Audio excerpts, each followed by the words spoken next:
Dari 45 orang, yang selamat hanya 29 orang saja. Tapi tantangan yang sebenarnya itu baru saja dimulai. Mereka itu terjebak di tengah-tengah salju, tanpa makanan, tanpa perlindungan, dan tanpa harapan bantuan akan datang dengan segera. Mereka dihadapkan dengan sebuah pilihan yang sangat sulit, dan tak terbayangkan oleh mereka, atau melanggar semua norma untuk bisa bertahan hidup.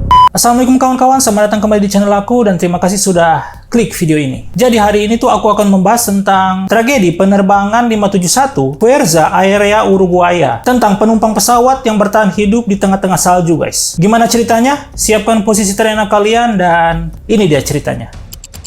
Pada tanggal 13 Oktober tahun 1972, sebuah pesawat Fairchild FH227D yang membawa 45 penumpang, termasuk tim rugby Old Christians Club dari Uruguay, lepas landas menuju Santiago, Chili. Namun nasib berkata lain. Pesawat yang seharusnya membawa mereka ke pertandingan yang mereka impikan, justru membawa mereka ke dalam mimpi buruk yang tidak pernah mereka bayangkan. Di tengah perjalanan, pilot melakukan kesalahan navigasi yang membawa mereka ke jalur yang berbahaya di atas pegunungan Andes. Kondisi cuaca yang buruk dan kesalahan perhitungan itu membuat pesawat jatuh di ketinggian lebih dari 3.500 meter di atas permukaan laut, di tengah-tengah gunung yang tertutup salju. Nah, dari 45 orang yang di dalam pesawat, yang selamat itu hanya 29 orang. Tapi tantangan sebenarnya itu baru saja dimulai, guys. Mereka itu terjebak di tengah-tengah salju yang membeku, tanpa makanan, tanpa perlindungan, dan tanpa ada harapan bantuan datang dengan segera. Hari demi hari berlalu, harapan semakin memudar. Makanan yang mereka bawa itu semakin menipis stoknya, dan kondisi cuaca yang ekstrim membuat upaya penyelamatan hampir mustahil. Setelah beberapa minggu berlalu tanpa adanya tanda-tanda penyelamatan, mereka dihadapkan pada keputusan yang tak terbayangkan. Apakah mereka akan mati kelaparan atau melanggar semua norma yang ada untuk bertahan hidup? Ini dengan tekad untuk tetap hidup, para penumpang tersebut akhirnya mengambil keputusan yang mengerikan. Mereka itu mulai memakan jenazah teman-teman mereka yang sudah kehilangan nyawa. Ini bukan keputusan yang diambil dengan ringan, tetapi dalam kondisi seperti itu adalah satu-satunya cara untuk tetap hidup, guys. Gimana kalau misalkan kalian dalam posisi tersebut? Apakah kalian akan memakan teman-teman kalian? Nah, ini setelah 72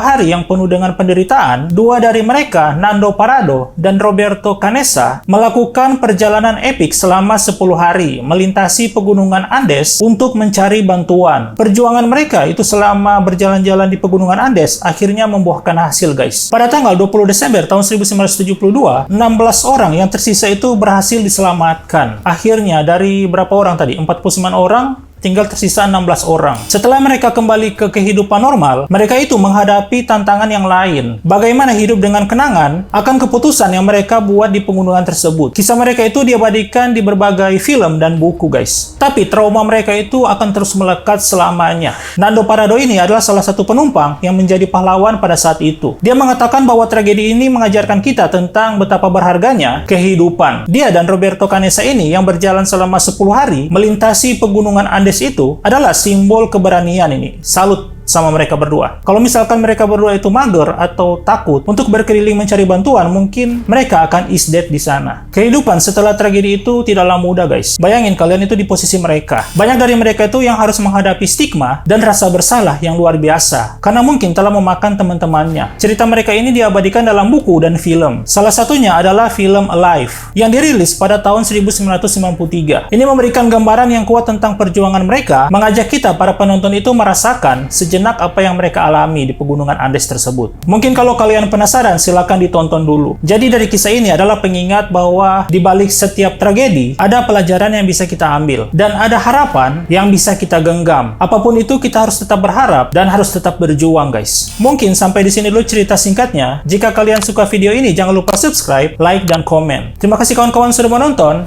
dan Assalamualaikum.